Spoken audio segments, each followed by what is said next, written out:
Ora, eu escrevo para continuar a escrever. E digo mais, eu não gosto de escrever. Eu gosto é de ter escrito.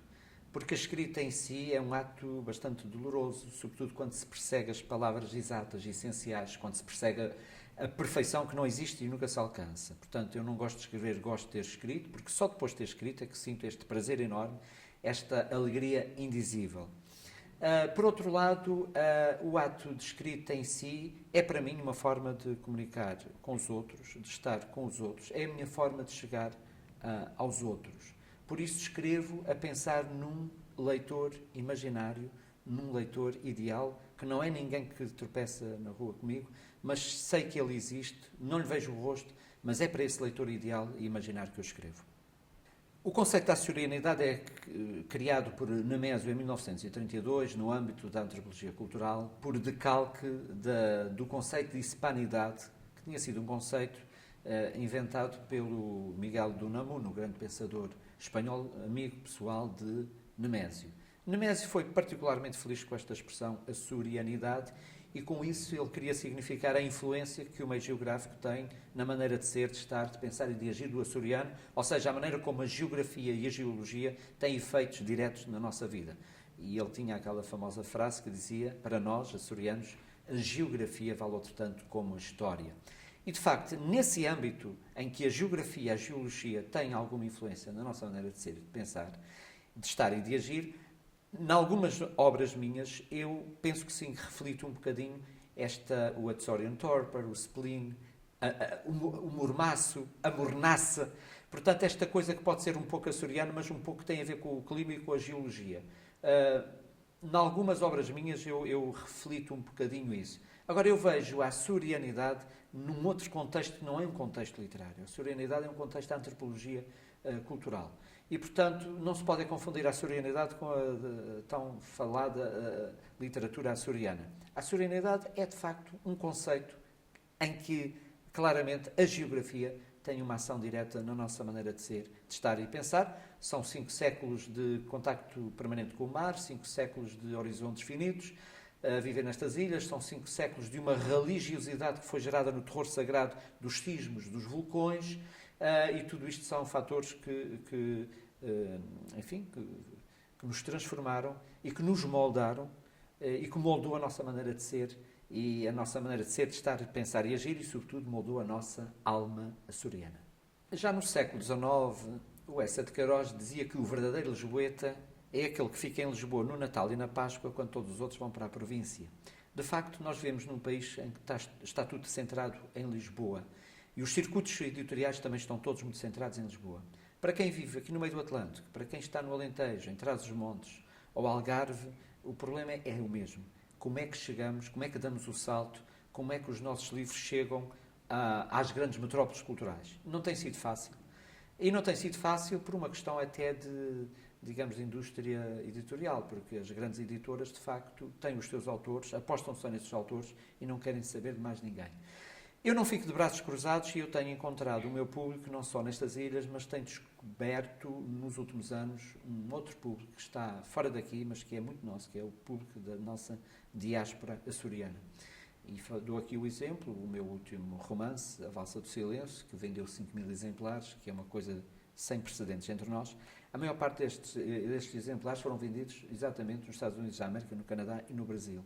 Porque eu descobri, porque não se esqueçam que nós aqui nos Açores somos apenas 242 ou 243 almas a viver aqui nestas ilhas e lá fora somos mais de 1 milhão, a contar já com 3 gerações. Portanto, há mais açorianos fora dos Açores do que dentro dos Açores e não podemos esquecer isso.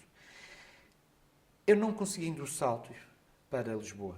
Os meus livros ainda não conseguiram chegar a Lisboa, mas eu luto para que isso aconteça. O gosto da leitura tem que começar necessariamente no primeiro ciclo, ou se calhar antes disso. E, portanto, é aí que se criam hábitos de leitura. Não é no terceiro, nem no segundo ciclo, nem no secundário. Tem que ser no primeiro ciclo. E como é que isto acontece? Como é que isto se verifica? De facto, vivemos hoje um tempo em que as novas tecnologias da informação e da comunicação estão a ter efeitos já muito práticos. Há um estudo que prova que, neste momento, a nossa juventude está cada vez mais informada, mas menos culta, A nossa malta está cada vez mais comunicativa, mas menos erudita. Porquê? Porque a questão livresca deixou de ser importante. Ou seja, chega-se ao conhecimento, à cultura, à informação, não necessariamente pelos livros, mas por outros suportes digitais. De qualquer maneira, parece-me que o gosto pela literatura tem que começar pela leitura. Eu sou de uma geração que chego à poesia pela oração. Não é? Uma oração é uma forma poética. E, portanto, eu chego à literatura pela poesia das coisas. E hoje em dia isto não está a acontecer. O que eu queria dizer é que aquelas pessoas que hoje gostam de ler, começaram a gostar de ler desde a mais tenra idade. E, portanto, só vejo uma hipótese. É, de facto, motivar muito os alunos da pré e do primeiro ciclo para a leitura. E não fazer como muitos jovens casais fazem, que é esse golpe baixo de adormecer os seus filhos através de um DVD ou de um vídeo. Não é a mesma coisa, porque o miúdo está a ver um filme que até digitalmente pode estar muito bem feito, mas ele está a ver tudo, ele não está a imaginar. E só através da leitura é que nós podemos imaginar. Através da palavra nós podemos ser transportados para o sonho. E, portanto, isso é fundamental, a leitura. E depois, há uma outra questão, que esta é mais complicada, que tem a ver com os programas das nossas escolas, que nem sempre também apostam numa leitura recreativa, numa leitura que dê prazer aos jovens. Portanto, qualquer desenvolvimento cultural passa necessariamente pela escola e o gosto pela leitura deve ser incrementado no primeiro ciclo. Eu não domino a escrita é que me domina. Eu não ando atrás da escrita. A escrita é que vem ter comigo e eu deixo que ela aconteça. Mas deixo que ela aconteça todos os dias, porque, sinceramente, tenho a consciência de que os escritores de fim de semana nunca farão boa literatura. E, portanto, eu prezo-me de escrever todos os dias e, portanto, a minha escrita abrange toda a área da poesia, do conto, do ensaio, da recensão literária, do texto dramatúrgico, do texto para televisão, do texto para rádio. De facto, eu estou assim em várias modalidades. Mas aquela que me dá mais prazer é a poesia e, dentro da poesia, a letra para canções. E talvez seja a coisa mais óbvia, mais fácil que eu faço. Mas devo dizer que não sinto... Quer dizer, o maior prazer que eu tenho é mesmo passar na rua e ouvir alguém a cantar uma letra minha. Portanto, a poesia e a letra para a canção é aquilo que me dá, de facto, mais prazer, porque tenho essa adesão imediata das pessoas. É claro que há outras escritas que dão mais trabalho, não é? O romance, sobretudo, mas eu gosto muito da poesia. Eu comecei pela poesia e acho que, digamos que na minha prosa há também já um pouco de poesia e que a poesia... eu sou um homem vestido de poema, não é? Sou um homem vestido de palavras e que a poesia está em mim, sempre, em tudo o que escrevo. Escrevo sempre de manhã e em jejum. Levanto muito cedo e, portanto... Escrevo aí umas 2, 3 horas por dia em jejum. E sinto-me bem assim. Por acaso não sou noctívago, eu gosto muito da noite para dormir. Não sou incapaz, raramente faço diretas. Aliás, a última vez que fiz direta foi há mais de 30 anos, quando andava nos bancos da universidade. Não, eu gosto muito da manhã, o espírito está mais aberto, a cabeça está limpa e penso que as ideias fluem melhor de manhã. Penso que à noite é bom para refletir, mas para escrever prefiro sempre as manhãs. Houve 2 Júlios que marcaram a minha vida. O Júlio Diniz, que me abriu as portas para a aventura literária, e o Júlio Verne, que me abriu as portas à aventura científica. Depois, já no tempo do liceu, tive os clássicos que me influenciaram bastante. Camões, sobretudo a lírica, Camões, Garrett, Eça de Queiroz e Fernando Pessoa. Até que, no dia em que fiz 17 anos, fui hospitalizado porque me extraíram as amígdalas e meu pai ofereceu-me um livro que mudou a minha vida. Este livro chamava-se Mau Tempo no Canal, de Vitorino Nemésio. E esse livro mudou a minha vida porque, de repente, reparei que a literatura não era só uma coisa dos clássicos, não era uma coisa do Bocage ou do Junqueiro ou do Camões. Vi que a literatura era uma coisa que me dizia respeito. E vi que, ao ler aquele livro, o Mau Tempo no Canal, vi que estava ali o meu imaginário, a minha memória, a minha cultura.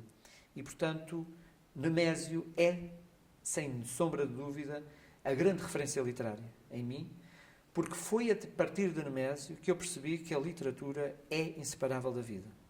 porque antes eu pensava que era o contrário.